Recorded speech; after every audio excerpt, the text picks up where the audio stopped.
Welcome दोस्तों, स्वागत है आपका मेरे YouTube चैनल में। आज की कहानी है मारने वाले से बचाने वाला बड़ा। तो आइए कहानी शुरू करते हैं। गौतम बुद्ध को हम बहुत अच्छे से जानते हैं, जिन्होंने बौद्ध धर्म की स्थापना की और उन्हें लोगों के जीवन में ढेरों बदलाव लेकर आए थे। यह कहानी उनके बचपन की है, जब वे छोटे थे और उन्हें गौतम बुद्ध के नाम से नहीं बल्कि सिद्धार्थ के नाम से जाना जाता था। उनके एक चचेरे भाई भी थे जिनका नाम देवदत्त था। तो चलिए जानते हैं इस कहानी के बारे में। राजा सिद्धार्थ के महल के पास एक उद्यान था, जहां पर राजा सिद्धार्थ बैठकर प्राकृतिक कानून लिया करते थे। एक दिन जब वे अपने बगीचे में बैठे हुए थे, तभी एक घायल हंस उनके पैर के पास आकर गिरा। उनके शरीर में एक तीर लगा हुआ था। उसे देखने से प्रतीत हो रहा था कि किसी शिकारी द्वारा उसका शिकार किया गया है। हंस को तकलीफ में देखकर और यूं ही फड़फड़ाता देखकर राजा सिद्धार्थ का दिल पिघल गया और उन्होंने उस हंस की सहायता करनी चाही। उन्होंने सबसे पहले उस हंस के शरीर से वह तीर निकाला और उस जगह पर मलहम लगाकर उसकी पट्टी की। यह सब कर लेने के बाद देवदत्त उस खोजता हुआ सिद्धार्थ के पास आया। देवदत्त जैसे ही सिद्धार्थ के पास पहुंचा, उसने कहा, अच्छा तो यह तुम्हारे पास है, लाओ इसे मुझे दे दो। इसका शिकार मैंने किया है।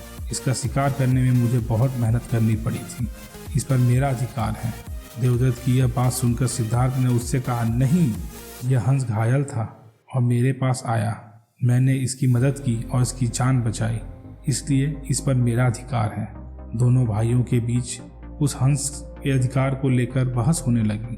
अब वे जानना चाहते थे कि उस हंस का किसका अधिकार ज़्यादा है। ऐसे में उन दोनों ने निर्णय लिया कि वे दोनों राजा के पास जाएंगे। सिद्धार्थ की पिताजी कपिलवस्तु के राजा थे। वे दोनों राजा के पास गए। राजा के पास पहुंचते ही देवदत्त सबसे पहले कहा, महाराज, इस हंस पर सबसे ज़्यादा अधिकार मेरा है, क्योंकि मैंने इसका शिकार किया है। इस वजह से आप सिद्धार्थ से कहिए कि वह हंस मुझे दे दे। जैसे ही देवदत्त की बात पूरी हुई, तब राजा ने दोनों को शांत किया और पूछा कि पूरी बात बताओ, क्या है। ऐसे में सिद्धार्थ ने राजा को पूरी बात बताई और उनसे बोला, पिताजी, बात यह है कि इस हंस का शिकार देवदत्त ने किया था, लेकिन यह हंस घायल होकर मेरे कदमों के पास आ गिरा। इसे घायल देखकर मैंने इसका इलाज किया और इसे ठीक किया। अब आप ही बताइए कि इस हंस पर सबसे ज़्यादा अधिकार किसका है। राजा ने इस मामले पर अच्छे से विचार किया। विचार कर लेने के बाद उन्होंने सभा में सबसे एक बड़ी बात कही, और यह बात यह थी कि मारने वाले से ज़्यादा बचाने वाले का अधिकार सबसे ज़्यादा होता है। इसलिए इस हंस पर सबसे बड़ा अधिकार सिर्फ और सिर्फ सिद्धार्थ का है, क्योंकि उसने उस हंस को मारा नहीं बल्कि उसे घायल देखकर उसका इलाज किया और उसकी जान बचाई। राजा के ऐसा कह लेने के बाद देवदत्त को बात अच्छे से समझ आ गई। वह भी जान चुका था कि मारने से ज़्यादा बचाने वाले का अधिकार सबसे ज़्यादा होता है।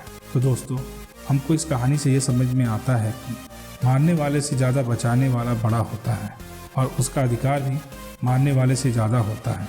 इसलिए हमें भी दूसरे की मदद करनी चाहिए और परेशान लोगों की सहायता करनी चाहिए। ऐसा करने से हम अपने आसपास के समाज को अच्छा और बेहतर बनाते हैं। एक अच्छा समाज